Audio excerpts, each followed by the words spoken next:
আসসালামু আলাইকুম। আশা করি সকলেই ভালো আছেন। আমরা আজকের পর্বে প্রাথমিক সহকারী শিক্ষক নিয়োগের ২০০৫ সালের যে পরীক্ষা অনুষ্ঠিত হয়েছিল, সেটির চট্টগ্রাম বিভাগের গণিত অংশ নিয়ে আলোচনা করব। আজকের পর্বে আমরা ৭ টা অঙ্ক নিয়ে কথা বলব, কারণ এই প্রশ্নপত্রে মোট ৭ টি এমসিকিউ ছিল।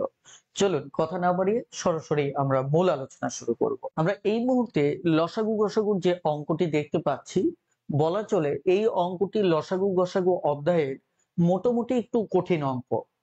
কঠিন হলেও আমরা অঙ্কটি সহজভাবে সমাধানের কৌশল শিখব। যেহেতু এটির পূর্বে আরো ৩ থেকে ৪টা ধাপ রয়েছে, ওই ধাপগুলো পার হওয়ার পর আমরা এই অঙ্কটা সমাধান করতে হচ্ছে। সো সঙ্গত কারণে একদম বেসিকে যাওয়া সম্ভব না। তবে বেসিক থেকে যে শর্টকাটটা করব, ওই শর্টকাটটা একদম কয়েক সেকেন্ডে আপনি সমাধান করতে পারবেন। চলুন, এই অঙ্কে কি বলা হচ্ছে? মূলত বলা হচ্ছে ৫ অঙ্কের একটা ক্ষুদ্রতম সংখ্যা আমাদের নির্ণয় করতে হবে, যেটিকে আমরা যদি ৪, ৬, ১০, ১৫ দ্বারা ভাগ করি, তাহলে প্রত্যেক ক্ষেত্রে ১০ অবশিষ্ট থাকে। এখানে কয়েকটা বিষয় আগে বলে নিই, যে লসাগু গসাগুর অঙ্কে যখন এই ধরনের অনেকগুলো সংখ্যা থাকে যাদের দ্বারা আমরা ভাগ করব, এদের ক্ষেত্রে প্রথমত আমাকে কি করতে হবে? লসাগুটা বের করে নিতে হবে।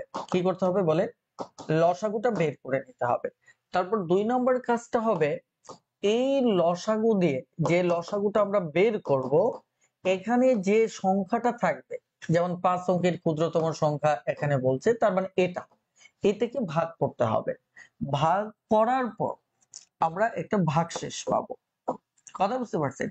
অর্থাৎ এই দুটো ধাপ আমরা আগে কমপ্লিট করব। এই টাইপের অঙ্কে এই দুটো ধাপ আমাকে প্রতিবারই কমপ্লিট করতে হবে। কি ধাপ?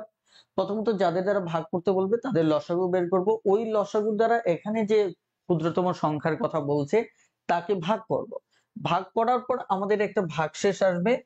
এই লসাগু এবং ওই ভাগশেষের পার্থক্য আমরা যদি এর সাথে যোগ করি, তাহলে ওটা নিঃশেষে বিভাজ্য হবে এবং ওটাই হবে ক্ষুদ্রতম সংখ্যা ৫ অঙ্কে। বাট এখানে অতিরিক্ত একটা শর্ত দেওয়া আছে, এই শর্তটা আমরা সবার শেষে দেখব। আমাদের তাহলে প্রথমত কাজ হচ্ছে এইটুকু ছাড়া বাকি অঙ্কটার সমাধান হচ্ছে এই ২ ধাপে। ক্লিয়ার?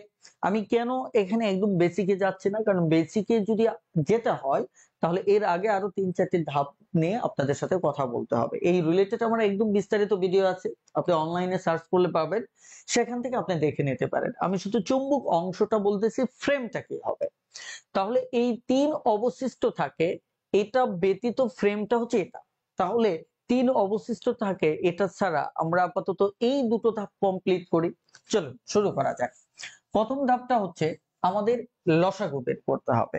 তাহলে লসাগু যদি বের করি, তাহলে ৪, ৬, ১০, ১৫ এর লসাগু আমরা বের করব।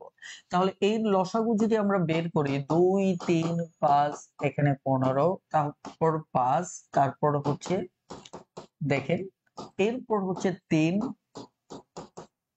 ঠিক আছে? মোটামুটি ভাবে এখানে ২, ৫, ৩, ২ অর্থাৎ ১০, ৩০, ৬০ এটাই হচ্ছে আমাদের লসাগু। এবার আমরা দ্বিতীয় ধাপে যাব। এই ৬০ টা দিয়ে আমরা কি করব? এই ১০০০ ৫ অঙ্কের ক্ষুদ্রতম সংখ্যাকে ভাগ করব। ওকে, আমি যদি ভাগ করি ৬০ একে ৬০, তাহলে এখানে থাকতে হচ্ছে ৪০, আরেকটা শূন্য আনলে তাহলে ৩ দিয়ে সরি এখানে ৬ দিয়ে দিব আমরা। ৬ দিয়ে দিলে ৬ ৬ ৩৬, তার মানে হচ্ছে ৩৬০। আরো ৪০ থাকবে, আরেকটা শূন্য যদি কেটে নেই তাহলে ৬ ৬ ৩৬। এখানে আমার থাকলো ৪০। দেখেন বাক্সেস আসছে কিনা? বাক্সেস আসছে। এবার আমরা দেখব যে এই টাইপের অঙ্ক যদি এটাকে আমি বাদ দেই, তাহলে এই টাইপের অঙ্কের নিয়ম হচ্ছে যে এই জায়গায় আসার পর আমরা একটা কাজ করব। সেটা হচ্ছে এখানে এটার পার্থক্য কত? এটার পার্থক্য হচ্ছে, আমি যদি সুন্দর করে দেখি, ৬০ এবং ৪০ এর পার্থক্য হচ্ছে ২০। এখানে দুটো ভাবে এই অঙ্কটা সমাধান করা সম্ভব। একটা হচ্ছে আমি যদি এই ১০০০ সরি এখানে ১০০০০ থেকে এটা বাদ দেই, তাহলে যে সংখ্যাটা আসবে ওটা আমাদের নিঃশেষে বিভাজ্য হবে আসবে, যদি অবশিষ্ট না থাকে। আরেকটা হচ্ছে যদি এটার পার্থক্য যোগ করি তাহলেও আমরা 5 অঙ্কের ক্ষুদ্রতম সংখ্যা পাবো, যেটা নিঃশেষে বিভাজ্য হবে। এই অঙ্কের প্যাটার্নটা হচ্ছে মূলত এটা। এখন দেখেন, আমরা ক্ষুদ্রতম সংখ্যা থাকলে এই দুটোর পার্থক্য যোগ করব, কারণ এখানে যোগ বিয়োগ কিছু বলা নেই। সবসময় মনে রাখবেন, ক্ষুদ্রতম সংখ্যা থাকলে আমরা এই দুটোর পার্থক্য যোগ করলে যে সংখ্যাটা পাবো ওই সংখ্যাটা নিঃশেষে বিভাজ্য। তাহলে এবার আমরা যদি ওই ধাপটা আসে, তাহলে আমাদের এখানে পার্থক্য কত? 20। তাহলে এই যে দেখেন, আমরা যদি এর সাথে 20 যোগ করি তাহলে আমাদের কত আসতেছে দেখেন তো। এই যে দেখেন 10,020 আসতেছে। এই 20 সংখ্যাটা কি মূলত? এই 20 সংখ্যাটা হচ্ছে মূলত ওই সংখ্যা যেটাকে আমরা যদি এদের দ্বারা ভাগ করে তাহলে নিঃশেষে বিভাজ্য হবে। তাহলে কি বলছে? নিঃশেষে বিভাজ্য হবে। এটা অঙ্কের প্রথম প্লট। কিন্তু আমার অঙ্কে বলা হচ্ছে যে না, কি করতে হবে? এখানে প্রতি ক্ষেত্রে আমার 3 অবশিষ্ট থাকতে হবে, 3 অবশিষ্ট থাকতে হবে। তার মানে কি, এই 3 অবশিষ্ট যদি আমরা রাখতে চাই তাহলে আমাদের কাজ হচ্ছে এই 10,020 এর সাথে 3 যোগ করতে হবে। তাহলে 3 যদি যোগ করি তাহলে আমাদের কত হবে? 10,023। অর্থাৎ এইটাই হচ্ছে আমাদের উত্তর। প্রথম দিকে একটু খটকা লাগলেও এবার আমি আবারও অঙ্কটা বলতেছি, অঙ্কটার মূল প্যাটার্ন কি। এখানে এই অবশিষ্ট ব্যতীত প্যাটার্ন হচ্ছে এই পর্যন্ত, আর অবশিষ্টের জন্য প্যাটার্ন হচ্ছে অতিরিক্ত যা যোগ করবেন সেটাই ভাগশেষ থাকবে। এখানে 3 অবশিষ্ট বলছে, 3 আমরা যোগ করলাম, 3 ভাগশেষ থাকবে। তাহলে এই টাইপের অঙ্ক, এই কথাটা না থেকে এভাবেও আসতে পারতো, 5 অঙ্কের ক্ষুদ্রতম সংখ্যা কত যাকে এত এত দ্বারা ভাগ করলে নিঃশেষে বিভাজ্য হয়, নিঃশেষে বিভাজ্য হয়। তাহলে সেই ক্ষেত্রে অঙ্কটা আমরা এই পর্যন্তই করতাম। ক্লিয়ার? তাহলে অবশিষ্ট থাকার কারণে আমরা এই ধাপটা কমপ্লিট করার পর অবশিষ্ট রাখলাম। ক্লিয়ার? এটা হচ্ছে মূলত বেসিক অঙ্ক। এখন একটা জিনিস খেয়াল করে দেখেন, এখানে দেখেন 5 অঙ্কের ক্ষুদ্রতম চাইছে, এটাও কিন্তু 5 অঙ্কের ক্ষুদ্রতম। যার কারণে আমরা যদি এটা এই যে 40 যদি বাদ দিতাম তাহলেও নিঃশেষে বিভাজ্য হতো, কিন্তু ওটা 5 অঙ্কের ক্ষুদ্রতম হতো না, কারণ এখান থেকে 40 বাদ দিলে ওটা আমাদের 4 অঙ্কের চলে আসতো। এই কারণে আমি শর্টকাটে বলছি, যদি ক্ষুদ্রতম সংখ্যা থাকে তাহলে পার্থক্যটা যোগ করলে নিঃশেষে বিভাজ্য হবে। মনে রাখবেন, অবশিষ্ট চাইলেও এই অঙ্কের নিঃশেষে বিভাজ্য পর্যন্ত আপনাকে আসতেই হবে, আসতেই হবে। দেন আপনাকে পরের ধাপ করতে হবে। ক্লিয়ার? এখন এই যে এত বড় একটা অঙ্ক, এই এত বড় অঙ্ক আপনি কিভাবে সমাধান করবেন পরীক্ষার হলে? সম্ভব না। এত বড় অঙ্ক সমাধান করতে গেলে আপনি সময় পাবেন না। তাহলে আপনি কি করবেন? আমি একটা জিনিস আপনাদেরকে বলি, একটু সময় নিয়ে দেখবেন অথবা ভিডিওটা আপনি একাধিকবার একটু রিভিউ করবেন। আমার অনুরোধ থাকবে যে ভিডিওটা আপনি একাধিকবার একটু দেখবেন। হুম, একাধিকবার দেখবেন। দেখেন এখানে আমাদের লসাগু কত ছিল? 60, রাইট? এখানে লসাগু 60 ছিল। এখন দেখেন আমাদের এই 1020টা কি? 1020 হচ্ছে এমন সংখ্যা যেটা আমাদের 4 অথবা 6 অথবা 10, 15 দ্বারা ভাগ করলে ভাগশেষ মিলে যাবে। এটাই তো আমি বলছিলাম, এই পর্যন্ত বের করতেই হবে। এই কথাটার মানে কিন্তু এই এই পর্যন্ত মানে হচ্ছে এটা নিঃশেষে বিভাজ্য, কিন্তু আমার ভাগশেষ 3 অবশিষ্ট থাকবে, এই কারণে আমরা অতিরিক্ত 3 যোগ করছি। এখন এটিকে শর্টকাটে কিভাবে সমাধান করবেন? এখানে একটা চমৎকার বিষয় আছে। এই যে দেখেন তো, এখানে 4 মানে কি? 2 দুগুণে 4, রাইট? তার মানে কি এটাকে 2 দ্বারাও ভাগ করা যাবে, 4 দ্বারাও ভাগ করা যাবে। একটা বেসিক একটু ক্লিয়ার করেন, ধরেন আগে জানেন না, এই প্রথম জানতেছেন, একটু শোনেন। যে কোনো 4 আছে না, 4 দিয়ে এটা যেমন ভাগ যাবে, তার ভিতরের সংখ্যা 2 দিয়েও এটা ভাগ যাবে। যেমন এখানে 3 দিয়েও এই সংখ্যাটাকে ভাগ করা যাবে, 2 দিয়েও ভাগ করা যাবে। খেয়াল করে দেখেন, কারণ 3 দুগুণে 6, আবার 6 দিয়েও ভাগ করা যাবে। মনে রাখবেন, 3 2 দিয়েও ভাগ করা যাচ্ছে তাদের, আবার কি উস্তাদ 6 দিয়েও ভাগ করা যাচ্ছে। আবার কোন সংখ্যা, যে সংখ্যা দিয়ে ভাগ করা যায় তার ভিতরের উৎপাদক দিয়েও ওটাকে ভাগ করা যায়। এই কথাটা একটু ভালো করে মনে রাখবেন। যেমন এখানে কত আছে? এখানে 10, 2 5 আছে না, 5 দুগুণে 10। তার মানে এই সংখ্যাটাকে 2 দিয়েও ভাগ করতে পারবেন, 5 দিয়েও ভাগ করতে পারবেন। আবার দেখেন তো এখানে কত আছে? 3 5 না, তার মানে এই সংখ্যাটিকে 3 দিয়েও ভাগ করতে পারবেন, 5 দিয়েও ভাগ করতে পারবেন, আবার 15 দিয়েও পারবেন, 10 দিয়েও পারবেন, 6 দিয়েও পারবেন, 4 দিয়েও পারবেন। আশা করি কথাটা বুঝতে পেরেছেন। আমি বেসিকটা আবার একটু রিপিট করতেছি, যে সংখ্যা দ্বারা আমরা ভাগ করব নিঃশেষে বিভাজ্য হবে, ওই সংখ্যার ভিতরের উৎপাদক দিয়ে ভাগ করলেও নিঃশেষে বিভাজ্য হবে। এখন বলতে পারেন এই কথাটা কেন বলতেছে, এই কথার একটা সুবিধা আছে। যেমন এই যে যদি 6 এর দিকে তাকান, 6 এর দিকে যদি আপনি তাকান, তাহলে আপনি কি দেখতে পাচ্ছেন, এর আরো দুটো উৎপাদক 2 এবং 3 আছে। তার মানে এই পুরো সংখ্যাটাকে 3 দিয়ে ভাগ করতে পারি খুব সহজে। আবার একে আমি 5 দিয়েও ভাগ করতে পারি সহজে। এটা আমার জন্য সহজ। 3 দিয়ে কেন সহজ? কারণ 3 এর বিভাজ্যতার নীতি হচ্ছে, ধরেন আমি একে 3 দ্বারা ভাগ করতে চাই। এটা 3 দ্বারা ভাগ যাবে কিনা কেমনে বুঝবো? আগে এর অঙ্কগুলো আমাকে কি করতে হবে? যোগ করতে হবে। যদি যোগ করি এবং যোগ করার পর যদি 3 দিয়ে ভাগ যায়, তাহলে ওই সংখ্যাটিকে 3 দ্বারা ভাগ করা যাবে। ক্লিয়ার? তার মানে কি, এই যে দেখেন, এগুলোকে যোগ করে যদি 3 যোগফল কত আসছে 3, 3 কে 3 দ্বারা ভাগ করে গেছে, তার মানে কি এই টোটালটাকে 3 দিয়ে ভাগ করলে নিঃশেষে বিভাজ্য হবে। এটা একটু গুরুত্বপূর্ণ বেসিক। এখন আপনি হয়তো বলতে পারেন এখানে এসব নিয়ে কথা বলতেছি কেন? কারণ আছে। কারণ হচ্ছে এই অঙ্কে বলা হচ্ছে এত দ্বারা ভাগ করলে প্রতিস্থলে 3 অবশিষ্ট থাকবে। এখানে যে রেজাল্টটা দেওয়া সেটা কিন্তু এই রেজাল্টটা দেওয়া, কারণ এখানে অবশিষ্টটা 10,023 এর ভিতর আছে। এখন যদি আমি অবশিষ্টটা বাদ দেই, তাহলে দেখেন তো আমার এই অপশনটা আসতেছে কত, এত। আবার এখানে যদি বাদ দেই, এটার অপশন আসতেছে কত, 40। একইভাবে এটার অপশন আসতেছে কত, 30। তাই কিনা? এটার অপশন আসতেছে কত, দেখেন 10। তাই কিনা? তাহলে এটা আমি কেন বলতেছি? কারণ হচ্ছে এই যে 3 বিয়োগ করার পর যে সংখ্যাটা পাবো, ওটাকে দিয়ে যদি এদের দ্বারা ভাগ করলে নিঃশেষে বিভাজ্য হয়, তাহলে ওটাই উত্তর। তাহলে স্বাভাবিকভাবে একটা জিনিস খেয়াল করে দেখেন, আমরা এদিকে যদি তাকায় দেখি সবচেয়ে সহজটা নেব, 3 নেব। কারণ 3 এর বিভাজ্যতার নীতি সবচেয়ে সহজ। এখানে প্রথম 3 বিয়োগ করে অবশিষ্টর কারণে 3 বিয়োগ করে দিলাম, তার মানে কি এটা ভাগ করলে নিঃশেষে বিভাজ্য হবে। এবার এটা আমি জাস্ট যোগ করব। যোগ করার পর যদি দেখি এই যোগফলকে 3 দ্বারা ভাগ করা যাচ্ছে, তার মানে পুরো সংখ্যাকেই ভাগ করা যাবে। আরেকটা বিষয় আছে, 5 দিয়েও এটা ভাগ যাবে, কারণ লাস্টের 20 কে আমরা 5 দিয়ে ভাগ করতে পারবো, মানে কি পুরোটাই ভাগ করতে পারবো। একইভাবে এটা জোড় সংখ্যা 2 দিয়েও ভাগ করতে পারবেন। তার মানে দেখেন, আপনি কিন্তু ক নম্বর অপশনটাকে এই প্রত্যেকটা দ্বারা নিঃশেষে ভাগ করতে পারতেছেন। তার মানে হচ্ছে আমার ক নম্বর উত্তর। কিন্তু আপনি যদি খ নম্বর অপশনটা দেখেন, 3 বাদ দিয়ে মানে অবশিষ্টটা বাদ দিয়ে কত থাকে, এত, তাই না? এটাকে দেখেন আপনি যোগ করেন, আপনি যোগ করেন, যোগ করলে কিন্তু এটা ভাগ করা যাচ্ছে না, এটা 5 আছে, 5 কে 3 দিয়ে ভাগ করতে পারবেন না। তার মানে খ নাম্বার উত্তর হচ্ছে না। এখানেও একই অবস্থা, এটা 3 দ্বারা ভাগ যাবে না। তার মানে কি এটাও গ নম্বরের উত্তর হচ্ছে না। তাহলে আমরা এখানে কি পেলাম? আমরা পেলাম অঙ্কটাকে আপনি চাইলে যে বিভাজ্যতার বেসিক দিয়েও আপনি কয়েক সেকেন্ডে অঙ্কটা সমাধান করতে পারেন, কিন্তু সেক্ষেত্রে লসাগু গসাগু রিয়েল বেসিকটা আপনার জানা থাকতে হবে, একদম বাস্তব বেসিকটা। এই বেসিকটা হয়তো আমার এই ক্লাস থেকে আপনি পুরোপুরি পাবেন না।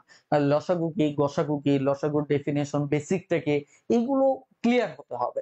যদিও যারা বুঝতে পারবেন এইটুকু অবস্থায়, তাহলে বুঝতে হবে তার বেসিকটা ভালো।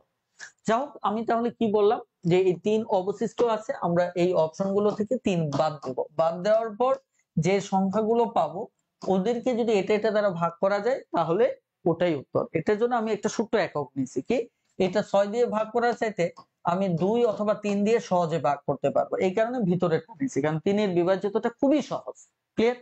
এইভাবে আপনি ট্রাই করে দেখবেন, এই অঙ্কগুলো কয়েক সেকেন্ডে সমাধান করতে পারবেন। এখন আপনি যদি এই সমাধানটা বুঝতে না পারেন, তাহলে আপনি বেসিকটা শিখেন, কারণ বেসিক যদি আপনি বুঝতে না পারা মানে এটা কঠিন না, পানির চাইতেও সহজ। তার মানে কি আপনি বুঝতে না পারার অর্থ হচ্ছে আপনার বেসিক খুবই তলানিতে। সেটা ক্লিয়ার করে এই টাইপের অঙ্ক কয়েক সেকেন্ডে সমাধান করবেন। এটা রকেট সায়েন্স না, এটা মনে রাখবেন। আশা করি বুঝতে পেরেছেন। বীজগাণিতিক সূত্রাবলীর দারুণ একটা অঙ্ক হচ্ছে এই অঙ্কটি। এই অঙ্কে দেখেন দুটো মান দেওয়া আছে, একটা মান দেওয়া আছে এটা, আরেকটা মান দেওয়া আছে এটা, তাই কিনা? আর চাইছে এটা। আমাদের এই টাইপের অঙ্কের সবচেয়ে বড় সমস্যা হয় যে আমাদের এ বি থাকলে আমরা তখন বলি এটা কি 2ab সূত্র পড়বে নাকি এটা 4ab সূত্র পড়বে। এটা নিয়ে আমাদের একটা বড় ক্যাসাল তৈরি হয়। এই ক্যাসেলটা আমার সূত্র মনে রাখার কৌশলের লেকচারটা যদি দেখেন, একদম পানির মতো মনে হবে। আমি তবু আপনাদের এই দ্বন্দ্বটা একটু ক্লিয়ার করে দিচ্ছি, কারণ এটা একটা আমাদের মারাত্মক দ্বন্দ্ব। এই দ্বন্দ্ব ক্লিয়ার করা উচিত। চলে দ্বন্দ্বটা আমি একটু ক্লিয়ার করে দিই। দ্বন্দ্বটা কি একটু খেয়াল করে দেখেন। আমাদের যদি আমরা দেখেন a প্লাস বি হোল স্কোয়ারের সূত্রটা ব্যবহার করি, তাহলে a square plus 2ab plus B square, অর্থাৎ এখানে 2ab আছে, রাইট? এবার যদি আমরা a প্লাস বি খেয়াল করে দেখে, আমরা যদি এই এই 4ab সূত্রটা ব্যবহার করি, তাহলে দেখেন আমাদের এখানে আসতেছে এটা। তাহলে এটা পার্থক্যটা কিভাবে বুঝবো? এটা যেমন আমি উল্টো ভাবে লিখলেও আসে, যেমন a minus B whole square, এই পাশে a plus B whole square, হ্যাঁ, মাইনাস 4ab। আমার কথা হচ্ছে এটা মাইনাসের ক্ষেত্রে 2ab আসবে। এই অঙ্কটা আপনি মনে রাখবেন কিভাবে সূত্রটা? প্রথমত দেখেন, আমি একদম সরল কয়েকটা বিষয় দেখাচ্ছি। এখানে দেখেন তো a প্লাস বি মানে দুটো সংখ্যার যোগফল, দুটো সংখ্যার বিয়োগফল। আমি এখানে আরেকটা সূত্র লিখি যেটা আপনারা জানেন, তাহলে আমার সুবিধা হবে। 2ab বি স্কোয়ার, তাহলে আমার দুটো সূত্র গেল।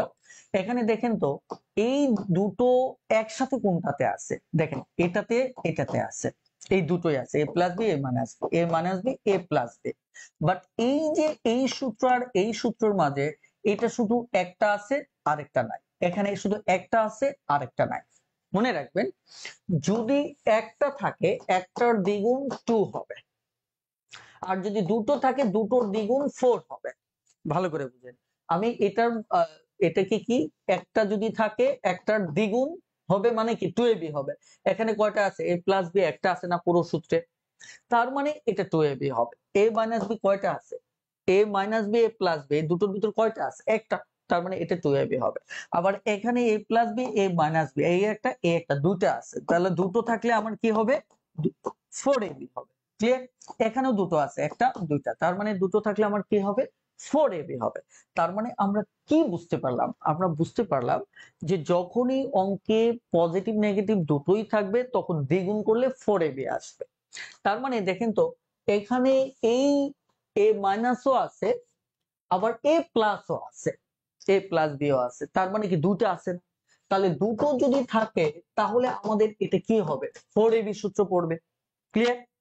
তার মানে যদি আমার এটা না থেকে, ধরেন এই অঙ্কে যদি a স্কোয়ার প্লাস বি স্কোয়ারের মান চাইতো, তাহলে কিন্তু আমাদের এই সূত্রটা পড়তো। কেন পড়তো বলেন তো? কারণ হচ্ছে এই পুরো অঙ্কে আছে a প্লাস বি একটা, a প্লাস বি একটার উত্তর তো এটা, মানে সূত্র এটা, তাই কিনা? তার মানে আমার 2ab এর সূত্র পড়তো। এখানে কি দুটোই আছে, প্লাসও আছে মাইনাসও আছে, তার মানে কি আমাদের 4ab এর সূত্র পড়বে। ক্লিয়ার? আরেকটা টেকনিক শেখাই, আপনি যদি প্লাসের সূত্র দিয়ে লেখেন ও পাশেটা মাইনাস হবে, একটার আরেকটা বিপরীত, তাই কিনা? এবং ভিতরে মাইনাস থাকলে বাহিরে প্লাস হবে, এই পাশে মাইনাস নিয়ে করলে এই পাশেটা প্লাস হবে, ভিতরে প্লাস থাকলে বাহিরে মাইনাস হবে। কথাটা ক্লিয়ার? আশা করি বুঝতে পেরেছেন। আশা করি এই 2ab আর 4ab নিয়ে কোনো দ্বন্দ্ব তৈরি হবে না। এখন আসেন আমরা একটা চমৎকার বিষয় দেখব, সেটা হচ্ছে এই অঙ্কটা কি হবে। তাহলে আমাদের a মাইনাস বি চাচ্ছে, a মাইনাস বির তো কোনো সূত্র নাই, কিন্তু এটাকে বর্গ করে আমরা একটা সূত্র লিখতে পারি। তাহলে এটার মান দেওয়া আছে প্লাস, তাহলে কি এই পাশেও বর্গ এই পাশেও বর্গ, এইভাবে মাইনাসের এই পাশে ভিতরে প্লাস বাহিরে কে মাইনাস। তাহলে দেখেন আমরা সূত্রটা কিন্তু মুখোমুখি বলে দিতে পারলাম। তাহলে প্লাস যদি হয়, দেখেন 14 স্কোয়ার, রাইট? আবার এখানে মাইনাস 4ab, ab কি এত, 14 হলে আমাদের 196 মাইনাস 4 5 20 শূন্য 4 4 16 17 18, তাই না? তাহলে আমাদের এখানে আলটিমেট আসতেছে কত? 16। কিন্তু আমাদের এখানে আনতে হবে কি, a মাইনাস বি আনতে হবে। a মাইনাস বি যদি আনতে হয়, তাহলে বর্গমূলের উত্তর প্লাস মাইনাস দুটোই হতে পারে, তার মানে কি উত্তর হচ্ছে আমাদের প্লাস মাইনাস 4। তাহলে এটাই হচ্ছে মূলত আমাদের উত্তর। এখন এটাকে কয়েক সেকেন্ডে কিভাবে সমাধান করবেন, এই পুরো অঙ্কটা কয়েক সেকেন্ডে কিভাবে সমাধান করবে, এটা তখনই পাবেন যখন আপনার সূত্রের প্রতি দখলদারিত্ব থাকবে। কিভাবে? আপনি দেখেন, আমি যেভাবে সমাধান করতাম সেটা হচ্ছে, আমি জানি মাইনাস চাইছে, এখানে প্লাস দেওয়া আছে, তাহলে এটাকে যদি আমি বর্গ করি, আলটিমেট প্লাস আছে বাহিরে, আমার মাইনাস আসবে, তাহলে মাইনাস 45। কথাটা ক্লিয়ার? তাহলে একটা জিনিস খেয়াল করে দেখেন, যে এবার যদি আমি জাস্ট অঙ্ক করি, তাহলে এটা খুব সহজেই 16 আসতেছে, আর এটা যেহেতু বর্গ নাই, তার মানে বর্গমূল আসবে প্লাস মাইনাস 4, তার মানে কি আমার এটাই উত্তর। তার মানে সূত্রের উপর যত দখলদারিত্ব থাকবে আপনি তত কয়েক সেকেন্ডে এই অঙ্কগুলো সমাধান করতে পারবেন। আশা করি বুঝতে পেরেছেন। আয়তক্ষেত্রের ক্ষেত্রফলের একটি চমৎকার অঙ্ক হচ্ছে আমাদের এই অঙ্কটি। এই অঙ্কটি বাহ্যিক দৃষ্টিতে বেশ একটু কঠিন মনে হতে পারে, কিন্তু অপশন টেস্টে গেলে এটা মাত্র 3 থেকে 5 সেকেন্ডে আপনি সমাধান করতে পারবেন। আমরা 3 থেকে 5 সেকেন্ডের সমাধানটা একটু পরে দেখব। আগে আমরা দেখব মূলত এটার ডিটেলসটা কিভাবে সমাধান করা যায়। তাহলে যাদের রিটেন দরকার তারা রিটেনটাও এখান থেকে পেয়ে যাবে। তাহলে প্রথমত আমি এই অঙ্কটা একটু বিশ্লেষণ করি। অঙ্কটাতে কি বলা হচ্ছে, একটা আয়তকার মেজের ক্ষেত্রফল হচ্ছে আমার 273 বর্গ মিটার। এখন দৈর্ঘ্য যদি আমার এই 5 মিটার যদি বেশি হয়, কি হয়, তাহলে নতুন যে ক্ষেত্রফলটা, এই ক্ষেত্রফলটা হবে 338 বর্গ মিটার। এই ক্ষেত্রে আমার কাছে জানতে চাওয়া হয়েছে যে মেজের যে দৈর্ঘ্য আর প্রস্থ কত। এখন দেখেন এখানে দুটো ক্ষেত্রফল, একটা প্রথম ক্ষেত্রফল আর একটা দ্বিতীয় ক্ষেত্রফল। মনে রাখবেন এই দৈর্ঘ্য প্রস্থ মূলত এর জানতে চাওয়া হয়েছে, অর্থাৎ এর দৈর্ঘ্য ইন্টু প্রস্থ জানতে চাওয়া হয়েছে, তাই কিনা? আমরা যদি এর কোনো একটা দৈর্ঘ্য পেয়ে যাই বা প্রস্থ পেয়ে যাই, তাহলে ওটা দ্বারা ভাগ করলে অপরটা পেয়ে যাব। এখন দেখেন এখানে একটা শর্ত বলছে যে এই যে দৈর্ঘ্য, এটার তো একটা দৈর্ঘ্য প্রস্থ আছে যেটা সমান হচ্ছে 273, রাইট? এখন বলছে এই যে দৈর্ঘ্যটা, এই দৈর্ঘ্যটা যদি 5 মিটার বাড়ে, মানে এরকম যদি 5 মিটার বাড়ে, তাহলে নতুন ক্ষেত্রফল গিয়ে দাঁড়াবে এটা, রাইট? এখন আমার যে কথাটা হচ্ছে যে এখানে অঙ্কটা যদি এভাবে আমরা চিন্তা করি যে আমাদের আগে ধরুন নতুন ক্ষেত্রফল হচ্ছে 338, পুরাতন যেটা সেটা হচ্ছে 273। ওকে, এখন যদি এটা 5 হয়, এটা যদি 6 হয়, খেয়াল করে দেখেন এটা হচ্ছে এই বর্গ মিটার আমার বাড়তেছে, তাই কিনা? এটা কেন বাড়তেছে বলেন তো? এই যে মানে পুরাতনটা থেকে 338 কেন হচ্ছে, এটার কারণটা হচ্ছে ওই যে আমার এটার দৈর্ঘ্য যখন 5 মিটার বাড়তেছে তখন এই নতুন এটা দাঁড়াচ্ছে। 5 মিটার না বাড়লে তো এটাই থাকতো, তাই কিনা? তাহলে আমার এই 5 মিটারের কারণে আমার 62 বর্গমিটার ক্ষেত্রফল বাড়তেছে। তার মানে আমার যদি ক্ষেত্রফলটা আলটিমেট, খেয়াল করে দেখেন, ক্ষেত্রফলটা যদি আমার আলটিমেট যদি 65 বর্গমিটার হয়, তাহলে সেক্ষেত্রে আমার দৈর্ঘ্য হবে আমার কত, এখানের হিসাব মতে 5 মিটার। দেখেন আমি কি করতেছি এটা পরে চিন্তা করেন, আগে আমার সাথে তাল মেলান। ক্ষেত্রফল যদি 1 বর্গ মিটার হয় তাহলে দৈর্ঘ্য হবে 5/65 মিটার। এখন যদি দেখেন ক্ষেত্রফলটা যদি ওই যে 273 হয়, 273 হয়, তাহলে আমার কত হচ্ছে? তাহলে দেখেন 273 এখানে 65, এই বিষয়টা যদি আমরা কাটাকাটি করি তাহলে এখানে 13, 13 দুগুণে 26, 13 কে 13। দেখেন এখানে আমার দৈর্ঘ্য আসতেছে যখন আমার 273 যখন আমার কে ক্ষেত্রফল, তখন যদি দৈর্ঘ্য আমার কত হয় 21 হয়, তাহলে প্রস্থ যদি x হয় তাহলে আমার 273 হচ্ছে। খেয়াল করে দেখেন, তার মানে আমরা এখানে একটা পেয়ে গেলাম। এখন আসি কেন আমি এটা করতে গেলাম। এর কারণটা হচ্ছে যখন আমি দেখলাম দৈর্ঘ্য 5 বাড়ালে আমার ক্ষেত্রফল 65 বর্গমিটার বেড়ে যাচ্ছে, তার মানে এই 65 বর্গমিটারের দৈর্ঘ্য হচ্ছে 5 মিটার, এই ক্ষেত্রফলের দৈর্ঘ্য হচ্ছে 5 মিটার। তাহলে আমি যদি ঐকিক করি, ক্ষেত্রফল এত হলে দৈর্ঘ্য এত, এক হলে কত, 273 হলে কত, তাহলে এই যে দৈর্ঘ্যটা পেলাম 21, এটা হচ্ছে 273 এর দৈর্ঘ্য। আমার তো 273 এর একটা দৈর্ঘ্যই জানার দরকার ছিল। এখন এই দৈর্ঘ্য জানার পর এখন আমার সুবিধা কি, যে দৈর্ঘ্য যদি 21 হয়, প্রস্থ যদি এত হয়, তাহলে 273, তাহলে এক সমান সমান 273 কে যদি 21 দ্বারা ভাগ করি তাহলে আরেকটা কত হবে, 13 হবে। তাহলে প্রস্থটা আমার কত, 13। সহজ কথায় বোঝেন। এইভাবে আপনি ডিটেলস ব্যাপারটা চিন্তা করতে পারেন যে এই মানে ক্ষেত্রফলের পার্থক্য সমান ওই 5 মিটার ধরে ঐকিক করে একটা দৈর্ঘ্য বের করে ফেলেন, ওই দৈর্ঘ্য দিয়ে ক্ষেত্রফলকে ভাগ করেন, প্রস্থ বের হয়ে আসবে। এটাই হচ্ছে আমাদের মূল অঙ্ক। এখন এই অঙ্কটা, এই টাইপের অঙ্ক আপনি এত লম্বা সময় নিয়ে করবেন না। কেন করবেন না? কারণ হচ্ছে এটা তো আপনি এমনিতেই বুঝতেছেন দুটো অপশন দেওয়া আছে, তার মানে কি যে দুটোর গুণফল আমার 273 হবে, কারণ এখানে দৈর্ঘ্যপ্রস্থ কিন্তু আমি শুরুতেই বলছিলাম এই দৈর্ঘ্যপ্রস্থ হচ্ছে এই প্রথমটার দৈর্ঘ্যপ্রস্থ। তার মানে এইটা গুণ করার পর যেমন 21 আর 13 গুণ করলে 273 আসতেছে, তার মানে বাকি অপশনের ক্ষেত্রে এটা আসবে না। তার মানে উত্তর হচ্ছে কি আমার ক নাম্বার। মানে অপশন থেকে কয়েক সেকেন্ডে সমাধান করতে পারবেন, কিন্তু বেসিকটাও বুঝে রাখা জরুরি, কখন কোন জায়গায় দরকার হয় এটা তো বলা যায় না। আশা করি বুঝতে পেরেছেন। এই অঙ্কটি পরিমাপের একটি মুখস্থের অঙ্ক, যে 1 টন সমান আসলেই কত কেজি। খুবই সিম্পল, এটি হচ্ছে আমাদের 1000 কেজি। আশা করি বুঝতে পেরেছেন। এই অঙ্কটি শতকরার খুবই সহজ একটি অঙ্ক, কিন্তু আপনার কাছে কেন কঠিন মনে হবে বলেন তো? শুধুমাত্র এই যে একটা চেহারা দেখে আপনার কাছে কঠিন মনে হবে যে 40 সমস্ত 11 র 10% সমান কত। আসলে এটা কঠিন ভাবে দেখার কিছুই নেই, কারণ হচ্ছে এখানে প্রশ্নে বলা হচ্ছে একটি থলিতে 88টি পেন্সিল আছে, ওকে। এর মধ্যে এত পার্সেন্ট পেন্সিল লাল রঙের, কতগুলো লাল রঙের পেন্সিল আছে। খুবই সিম্পল, আপনারা জানেন যে এখানে লাল রঙের পেন্সিল যদি আমরা বের করতে চাই, তাহলে আমাদের যে কাজটা করতে হবে, দেখেন এখানে 88, তাই কিনা, এর কত নিতে হবে 40 সমস্ত, দেখেন 11 10%, তাহলে এটাকে জাস্ট ভাঙিয়ে নিলেই আমাদের অঙ্ক হয়ে গেল। তাহলে 88 ইন্টু এখানে 440 আর 10 450, রাইট, নিচে হচ্ছে 11। আর পার্সেন্টেজ সমান আমরা কত লিখি, আমরা 1/100। তাহলে এখানে 1/100। এবার আমরা যা সুন্দর করে কাটাকাটি করব, এখানে কাটলে হবে আমাদের 8, আর এখানে যদি নরমালি ধরেন একটা শূন্য কেটে দিলাম, খুবই সিম্পল। তাহলে এখানে 4 দুগুণে 8, তাহলে এখানে কি 5 দুগুণে 10, 5 নং 45, তার মানে 4 নং 36টি হচ্ছে আমার মূলত কি পেন্সিল। ক্লিয়ার? এই হচ্ছে মূলত অঙ্ক।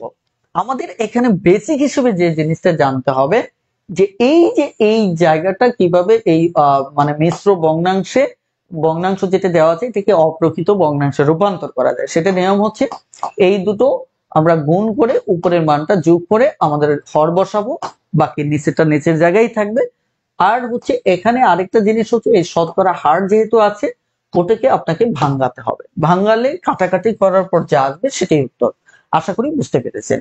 লাভ ক্ষতির শতকরা হার থেকে আপনাকে চমৎকার কিছু বেসিক আমি এখন শেখাবো, জাস্ট মনোযোগের সাথে দেখেন, বেসিক গুলো আপনার পুরো লাইফ টাইম কাজে দেবে। দেখেন এই প্রদত্ত অঙ্কটা খুবই সহজ। কি বলা হচ্ছে, একটা ঘড়ি এত টাকায় আপনি কি করলেন, বিক্রয় করলেন, এতে করে 20% ক্ষতি হলো।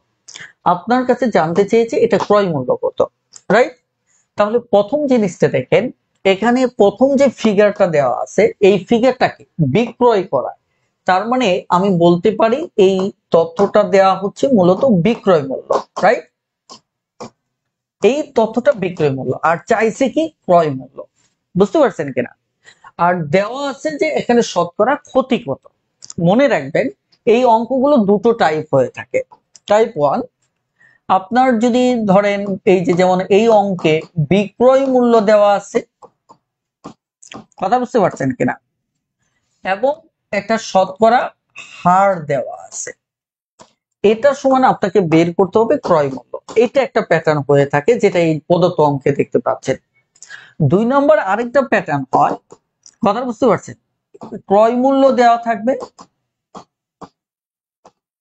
কথা বুঝতে, আবার শতকরা হার দেওয়া থাকবে, এই ক্ষেত্রে আপনাকে বের করতে হবে বিক্রয় মূল্য। এই দুটোর বাইরে আসলে অঙ্ক হয় না।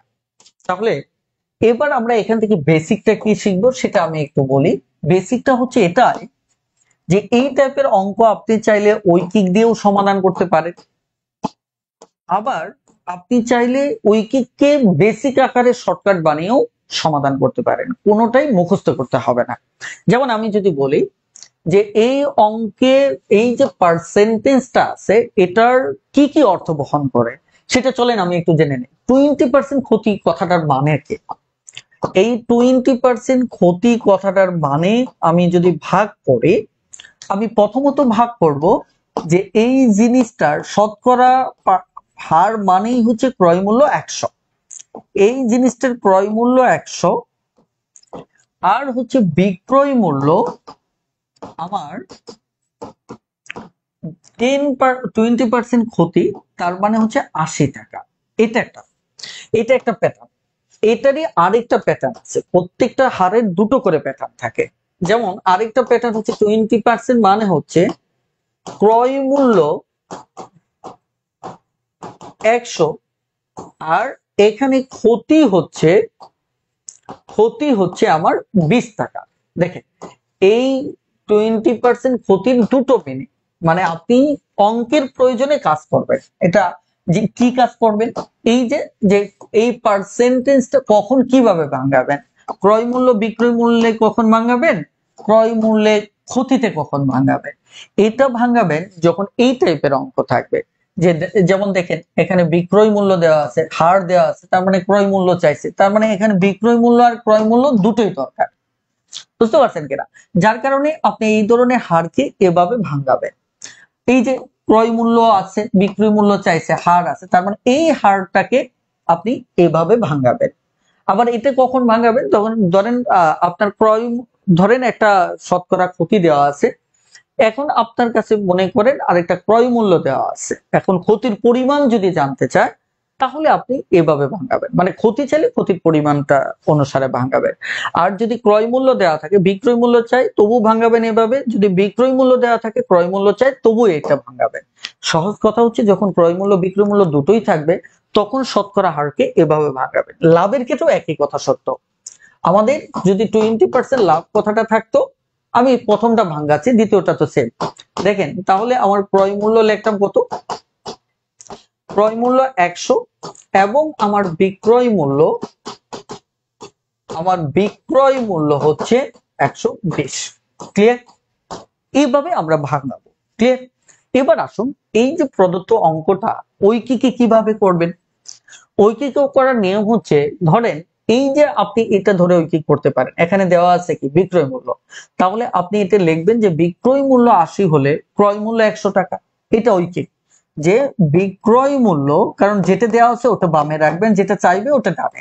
তাহলে বিক্রয় মূল্য আমার কত হচ্ছে, 80 টাকা হলে, 80 টাকা হলে ক্রয় মূল্য কত, 100 টাকা। ভালো করে বুঝেন। এবার আমি যদি বলি বিক্রয় মূল্য 1 টাকা হলে ক্রয় মূল্য কত, 100/80। খেয়াল করে দেখেন, এবার বিক্রয় মূল্য দেওয়া আছে কত, আমার 560 টাকা। তাহলে বিক্রয় মূল্য 560 টাকা যদি হয়, তাহলে আমরা কি করব, 560। দেখেন, এবার যদি আমরা কাটাকাটি করি তাহলে কি দাঁড়াচ্ছে, 7×8 = 56। তার মানে এখানে ক্রয় মূল্য হচ্ছে কত, 700 টাকা। তার মানে এটাই হচ্ছে আমাদের উত্তর। এখন এখানে বেসিকটা কিভাবে অ্যাপ্লাই করবেন, যে আমি ঐকিক করব না। প্রথমত দেখেন, পার্সেন্টেজ এখানে 20% ক্ষতি, এই কথাটার মানেই হচ্ছে যে আপনার ক্রয় হচ্ছে আমার কত, 100, আমার বিক্রয় হচ্ছে 80। রাইট? এই কথাটা করবে। এবার এর সাথে একটু মিলিয়ে দেখেন, যে মূলত আমরা যেটা চাই সেটা দেখেন তো ডানে থাকে না। এখন ডানে থাকা মানে ওটা উপরে থাকে। এই বেসিকটা যদি যত সহজে মনে রাখবেন, আপনি লাভ ক্ষতি শতকরা সমস্ত অঙ্ক একদম কয়েক সেকেন্ডে সমাধান করতে পারবেন। কি যেটা চাইবে, এখানে চাইছি গরিটি ক্রয় মূল্য, তার মানে ক্রয় মূল্য ডানে থাকবে। আলটিমেট ক্রয় মূল্যটা ডানে থাকা মানেই হচ্ছে উপরে থাকা, কারণ বামে যে থাকবে ও নিচে চলে যাবে। এখন এটা কার ক্ষেত্রে প্রযোজ্য, ওই পার্সেন্টেজের ক্রয় মূল্য বিক্রয় মূল্যের কথা বলছে। আমি আবারও বলছি যে ডানে থাকবে কোনটা, ওই পার্সেন্টেজের, যদি ক্রয় মূল্য চাই ক্রয় মূল্য, বিক্রয় মূল্য চাইলে বিক্রয় মূল্য। তাহলে এখানে ক্রয় মূল্য চাইছে, এই পার্সেন্টেজের ক্রয় মূল্য উপরে আছে, এই যে এটা। কথাটা ক্লিয়ার? তার মানে অপরটা নিচে। এবার আসে ঐকিকের তৃতীয় লাইনটা, এখানে পরে যে মানটা দেওয়া আছে ওটা তার সাথে গিয়ে গুণ হয়ে গেছে। তাহলে আমরা শর্টকাটটা যদি এভাবে করি, যে কখনো যদি আমার কাছে ক্রয় মূল্য চাই, দেখেন আমি অঙ্কটা তাহলে এই পার্সেন্টেজ থেকে পরীক্ষার হলে সমাধান করব। এখানে ক্রয় মূল্য কত, 100 চাইছে ক্রয় মূল্য, এই কারণে ক্রয় মূল্য 100 উপরে। তাহলে ক্ষতিতে বিক্রয় মূল্য কত 80, এটা নিচে দেওয়া আছে কত 560, তাহলে 560 এর আমরা গুণ করব বেশ 700। খেয়াল করে দেখে, খুবই সিম্পল। এখন যদি এই অঙ্কটা ধরেন, আপনি কিন্তু এটা বেসিক থেকেই করতেছেন কিন্তু কয়েক সেকেন্ডে। এই অঙ্কে ধরেন আমার এটা না দেয়া থেকে এটা ক্রয় মূল্য থাকলো ধরেন 700 টাকা, কথা বুঝতে পারছেন কিনা? এবার এখানে ধরেন বিক্রয় মূল্য চাইলো, তাহলে আমি কি করব, এই শতকরা যে আমার ক্ষতি আছে এটার বিক্রয় মূল্য 80, ক্রয় হচ্ছে 100, সবসময় ক্রয় 100 হবে। তাহলে আমার কাছে চাইছে কি বিক্রয় মূল্য, তাহলে 80 টাকে উপরে দিব, 100 টাকে নিচে দিব। তাহলে দেওয়া আছে কত 700, 700 টাকে গুণ করে দেব, তাহলে এটা 7, 7 8 56। দেখেন এই টাইপের অঙ্ক বেসিক থেকে আপনি কয়েক সেকেন্ডে সমাধান করতে পারবেন। এখন যদি মনে করেন যে এটা তো আমার কাছে শর্টকাট মনে হচ্ছে, এটা ভুল কথা। আপনি, আমি তো ঐকিক করে আপনাকে দেখালাম। এখন ঐকিক যদি আপনার বারবার বারবার বুঝে বুঝে করতে হয়, তার মানে আপনি অঙ্ক কিছুই পারেন না, বা অঙ্ক বোঝার আপনার মানে ইচ্ছে নেই। কারণ বারবার যে কাজটা করতে হচ্ছে ওটাকেই আপনি মাথায় সেট করে নেন যে বারবার কি ঘটতেছে, যা ঘটতেছে ওটা মনে রাখাই শর্টকাট, তাই কিনা? ওটা তো বেসিক থেকেই মনে রাখতেছে। এই হচ্ছে মূলত আমাদের এখানে চমৎকার একটা বিষয়, যেটা আমার বিশ্বাস যে যে কোনো লাভ ক্ষতির অঙ্কর ক্ষেত্রে আপনাকে কয়েক সেকেন্ডে সমাধান করতে হেল্প করবে। আশা করি বুঝতে পেরেছেন। আজকের পর্বটি আমাদের এখানেই শেষ হচ্ছে। আশা করি আপনারা প্রতিটি পর্ব মনোযোগের সাথে সমাধান করে যাচ্ছেন। ইনশাল্লাহ দেখা হবে পরবর্তী পর্বে। ভালো থাকবেন, সুস্থ থাকবেন। আসসালামু আলাইকুম।